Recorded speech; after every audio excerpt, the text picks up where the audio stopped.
বন্ধুরা, আবার একটা রান্নার ভিডিও নিয়ে চলে আসলাম। এই দেখো বাড়িতে আমুদি মাছ রাখলো।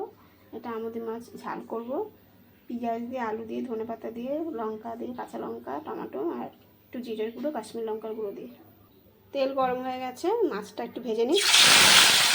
এখানে একটা বড় দেখে আলু, একটা বড় দেখে পেঁয়াজ কেটে নিয়েছি, কাঁচা লঙ্কা নিয়েছি আর টমেটো। মাছ ভাজা হয়ে গেছে, কালো জিরা সম্বাদ দিয়ে দিয়েছি। এবার আলুটা ভেজে নিই। আলু দিয়ে আর পেঁয়াজ দিয়ে আর কাঁচা লঙ্কা দিয়ে দিয়েছি। হলুদ দিয়ে দিলাম, একটু লবণ দিয়ে দিলাম, টমেটোটা দিয়ে দিলাম। এটা ভাজা হয়ে গেছে। একটুখানি জিরের গুঁড়ো দিয়ে দিলাম, একটু কাশ্মীর লঙ্কার গুঁড়ো দিয়ে দিলাম, আর একটু লবণ দিয়ে দিলাম, একটু হলুদ দিয়ে দিলাম,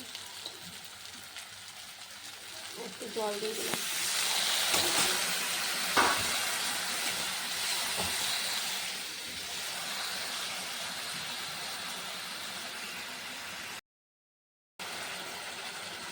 এরকম কষানো হয়ে এসছে। একটু নাড়াচাড়া করে একটু জল দিয়ে কষানো হয়ে গেছে। আর একটু হালকা জল দিয়ে দেবো, আলুটা সিদ্ধ হওয়ার মতন।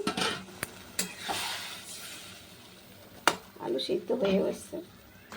এরকম বন্ধুরা রান্নাটা হয়ে এসছে। একটু ধনেপাতা দিয়ে দিলাম। তো বন্ধুরা একটা কথা বলছি সবাইকে, আমি সবার ভিডিও দেখে তারপরে কমেন্ট করি। কেউ মানে আমার ভিডিওটা দেখে না, শুধু কমেন্ট করে। আমার ভিডিওটা পুরো দেখবে। আমি তো সবার ভিডিও দেখে কমেন্ট করি। আমার রান্নাটা হয়ে এসছে। দেখো রান্নাটা হয়ে গেছে। আমি সবার কথা বললাম না, কিছু কিছু আছে আমার ভিডিওটা পুরো দেখে না। পুরো ভিডিওটা দেখবে, ভালো লাগবে। আমিও সবার ভিডিও দেখি। তাই রান্নাটা কেমন লাগলো অবশ্যই কমেন্ট বক্সে জানাবে। আর খুব টেস্টি হয়েছে, তোমরা অবশ্যই বানিয়ে খেয়ে দেখবে।